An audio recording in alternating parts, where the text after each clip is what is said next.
Hello and welcome to Coffee's on My Mind and our new project, Coffee With, where we listen to stories of everyday people with the intention to learn, be inspired, and empower.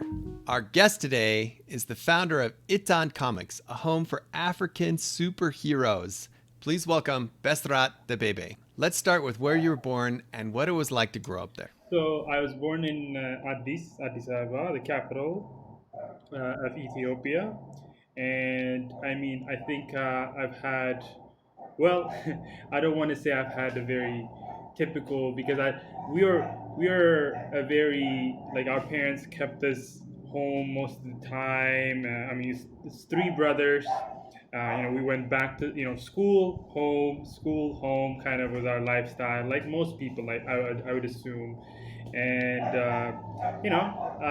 just like I would describe, I guess I would describe it as a normal like Addis Ababa kid lifestyle, but I don't want to speak for everybody. But yeah, so then when I was like around 14 years old, transitioning from middle school to high school is when we made the move to the United States. So by that time, I already have had like a very ingrained cultural background, language, and I was pretty much used to, I was very connected with my Ethiopian kind of identity before I transitioned this way.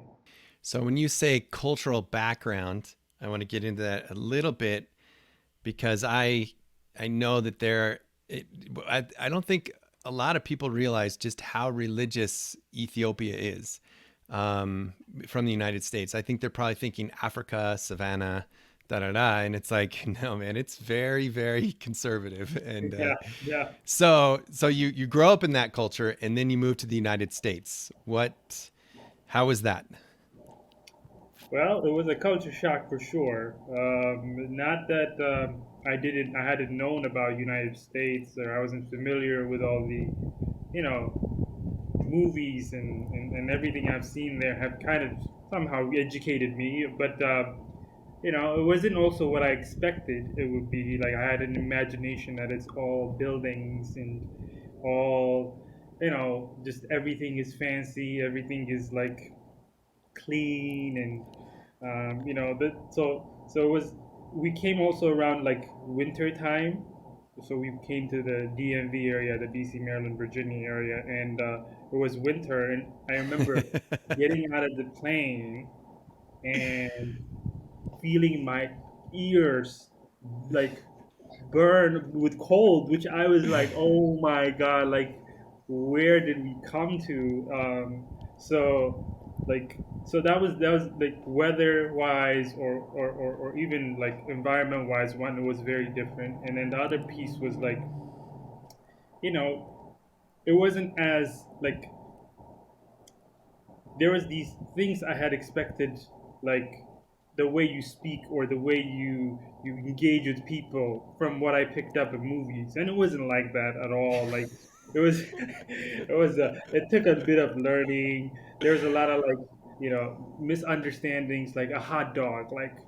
I used to like literally think about what a hot dog was, and until people like was like, oh, it's a food, and it's like, what a hot dog? What do you mean? Like, so there's a lot of these cultural moments. Football being like a different type of football than that I'm used to, and yeah, just especially also because when we came, as I told you, I went from middle school to high school transition, and high school is like the most brutal moment of any kind of teenager. So I would say it was a bit of a learning experience, a different adaptation to new culture. It sounds like you had a pretty decent family life that was able to kind of support you there, right? You had something to come home to Yeah, and kind of regroup every day, maybe. yeah, yeah. I mean, when we first came, we stayed at our like uncle and aunts before we kind of got our own place, and they had been here for quite a while before us, and so there was a good, at least they were transitioning us well. They were like showing us the ropes. So that definitely, yeah, we definitely had that piece where we would come home and just kind of talk and vent about what just happened and how to move to the next phase of life. Oh, yeah, yeah, yeah, don't worry about that, that happens, or whatever the case may be that happened that day. So I would say that we certainly had that support system. I've had friends who just came by themselves or were just sent here by themselves, and for them it was like way bigger of a culture shock. Yeah. Figuring everything out on your own. So yeah, we definitely had that, and it really helped. That's great. So you're in the U.S. You're going to high school, like right into ninth grade or something like that, right? You're just like, okay, here we go. Yeah. Um, was there any uh, well, and then you started at that point in time. Is that when you started getting into comics, or Yeah, yeah. So what would happen is, so back home in Ethiopia, of course, I was very much into like animation, right? I would see all these, Godzilla, Power Rangers, and all these like shows that kind of we were fed through the TV. I mean, I had no idea they had books. No idea they were originated from like these comic book stories or mangas, whatever stories they were. I just knew they were animation, and that we used to watch them, whether it's every Sunday or we rent them for $3, and we would just watch them. We would save our taxi money for school to rent these movies and watch them, and we would walk home, right? Just so that we could watch these shows. So pretty obsessed. I had that like context of obsessed animation when I came here, and then I came, and then the most beautiful one of the most beautiful things I found here was like that libraries or bookstores just allow you to just sit there and read books, and there was this whole aisles of like graphic novels and comic books, and when I found some of the animations that I saw back home as books and the art, and I was like, oh my god, this is a whole new world just opened up, heaven? so yeah, and the only thing is that I couldn't afford them, so I would just stay either in the library or the bookstore until I got kicked out, or and on top of that, like you know, these things I learned were not like popular. Like I said, like animation and movies and whatnot were popular, but people who read comic books were considered like nerds or geeks or something like that. So I didn't want to show that to people, or like my friends, especially my Ethiopian friends who didn't. As when I came here, the friends I got were not into like comic books, right? They were just like into, I don't know, chasing girls or Sports something or else something. that Yeah. teenagers do. Yeah, sports. They all, and for me, like, so this was like my secret kind of, just my time. Like, oh my god, this is so cool. I love this. I love this, and I would read it, and I would really indulge myself in it. And then, in time, I also grew out of it a little bit because I started saying, all right, maybe this is for kids, and I shouldn't be spending this much time on these books and whatnot. But yeah, yeah, that's how I got into comics. That's awesome. All right, so you're in the U.S. You finish high school. You're heading off to school, and of course, you're from another country. And basically, every immigrant parent wants their kid to be a doctor, engineer, or lawyer, right? So, what do you Yeah, choose? engineer. Engineer. There you go. That's it. That's it. Yeah, that's a very common story, and so I was like, all right, he's an engineer. So, Yeah. what type of engineer are you? I'm an aerospace engineer. So my father has been working in Ethiopian Airlines, or he's actually a 30 plus year person who's retired now. But so I've had that background in seeing him go every day to Ethiopian Airlines and work and be a respected individual in that department. So I had that background, and when I came here, like the not only like this the aircraft and aeronautical side opened, but there was the space side, which is space exploration and space aeronautics that opened. So I was like, whoa, okay, I'm going for that. I'm gonna go for both of these, like study this major so that whenever I want, I can transition from one to the other, from one to the other. So that's what I graduated in, and that's the profession I chose. So your day job is aerospace Yes. engineer. So my day job. That's Yeah. awesome. Which is kind of a comic book hero kind of a situation right there, Oh right? yeah. You know, Iron Man-ish, you That's know. true. That's true. Reed Richards, Fantastic Four, same There you there. go.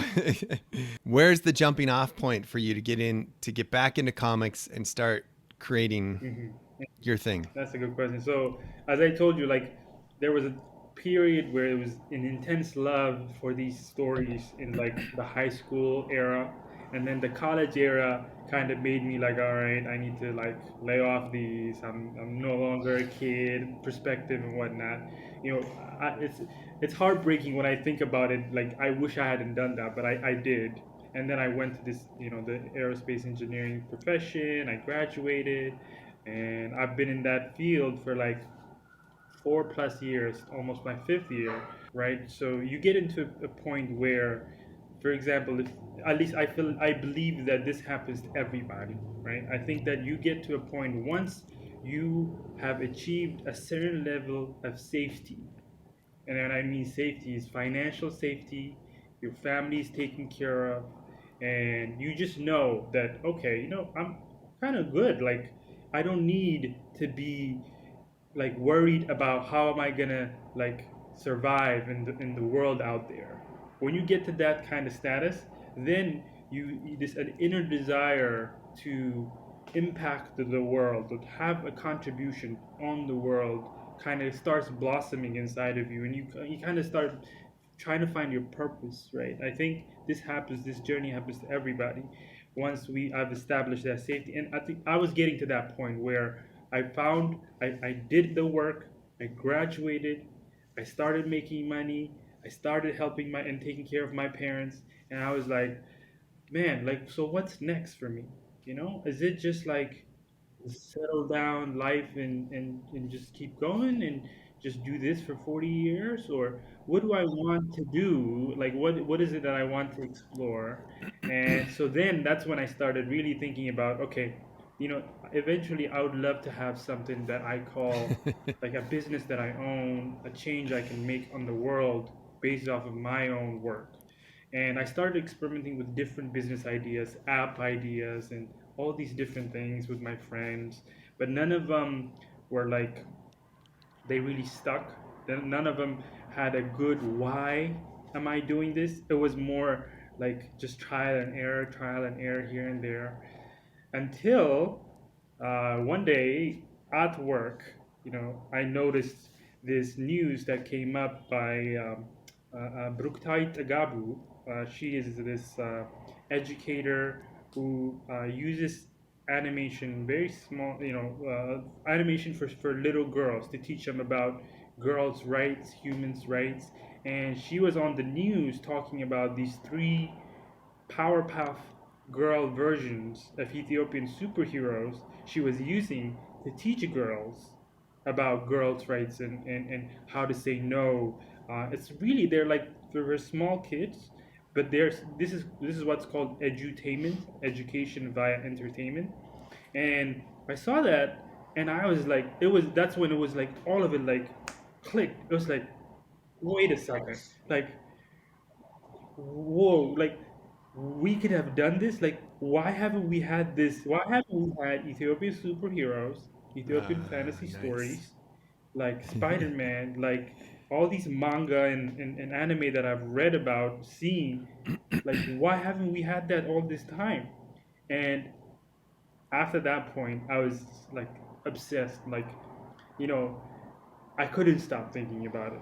I couldn't stop thinking about it. I went on researching like there's literally nothing out there like this. Like I'm like, wow, like what about this our history and all these things that we can add into it? Nothing out there. And so I was like, okay, I'm gonna do it. I don't, even if this fails or if this works or if it doesn't, I know that at least if it exists, it means something. It will mean that other people will be like, "Wow, this exists. We do have our own heroes," or they'll say, "Wow, you know what? we can create these things, so I can create my own too, and we can like kind of, there can be like a ripple effect in this industry that can inspire others to contribute more. And so I was like, I'm gonna do it, and that's how I got into it. Hello, it's me again, BB. I hope you're enjoying my interview with Beserat Debebe on Coffee is on My Mind. For starters, for information on his Kickstarter campaign and also his comic book company and all that stuff, please go down below for the links to his website and Kickstarter campaign. In addition, for part 2 of this interview, the link is down below. So if you want to watch more of the interview, we start getting into his African superheroes, Jember and Hawi, and also a little bit more about Etan Comics. See you there.